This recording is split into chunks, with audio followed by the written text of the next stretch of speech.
قال اللہ تعالی فی شان حبیبہ ان اللہ وملائکتہ یصلون علی النبی یا ایھا الذین آمنوا صلوا علیہ وسلموا تسلیما اللہم صل علی سیدنا وشفیعنا وحبیبنا ومولانا محمد معدن الجود والکرم وعلی آلہ وبارک وسلم صلاۃ و سلام علیک یا رسول اللہ صلی اللہ تعالی علیہ وسلم لا الہ الا اللہ محمد الرسول اللہ صلی اللہ تعالی علیہ وسلم۔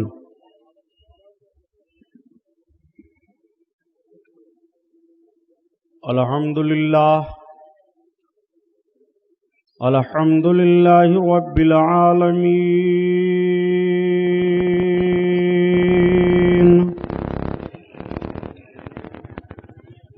والصلاة والسلام علی سید المرسلین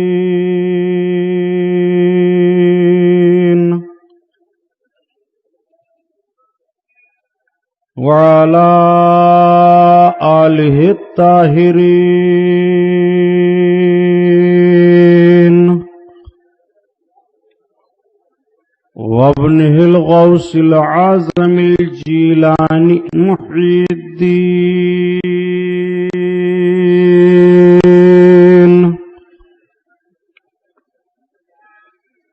واہل بیتہ اجمعین اما بعد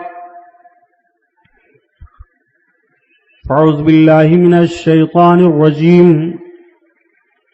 بسم اللہ الرحمن الرحیم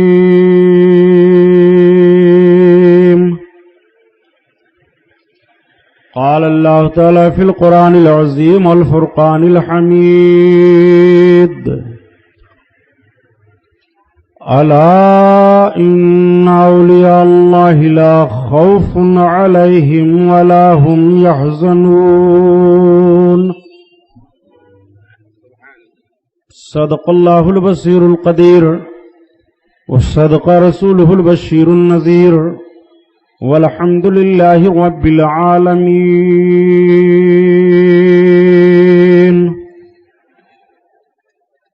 لائق صد احترام علماء اہل سنت، قابل قدر سامعین حضرات، آئیے سب سے پہلے ہم اور آپ اپنے اور ساری کائنات کے مرکز عقیدت حضور رحمت للعالمین شفیع المذنبین رسول گرامی وقار محبوب پروردگار دونوں عالم کے مالک و مختار حضور محمد الرسول اللہ صلی اللہ تعالی علیہ وسلم کے دربار پر انوار میں درود شریف کا نذرانہ پیش فرمائیں۔ پڑھیے بلند آواز سے صلی اللہ علی نبی المی والہ صلی اللہ تعالی علیہ وسلم صلاۃ و سلام علیک یا رسول اللہ صلی اللہ تعالی علیہ وسلم۔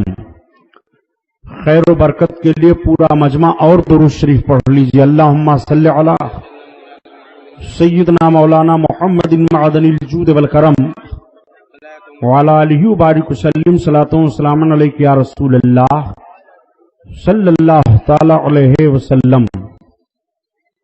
حضرات گرامی، 12 روزہ جشن کا یہ 6واں جلسہ ہے جس میں ہم اور آپ شرکت کی سعادتیں حاصل کیے ہوئے ہیں۔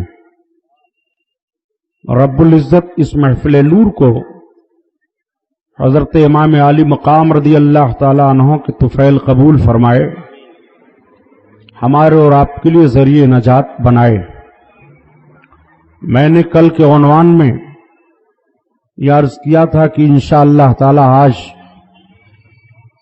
نبی کونین صلی اللہ تعالی علیہ وسلم کی مقدس سیرت پاک کا وہ گوشہ عرض کروں گا جس کا تعلق غزوہ خندق اور فتح مکہ سے ہے،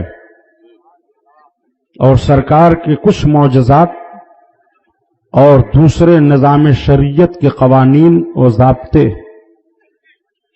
لیکن اس مجلس خیر کے روح رواں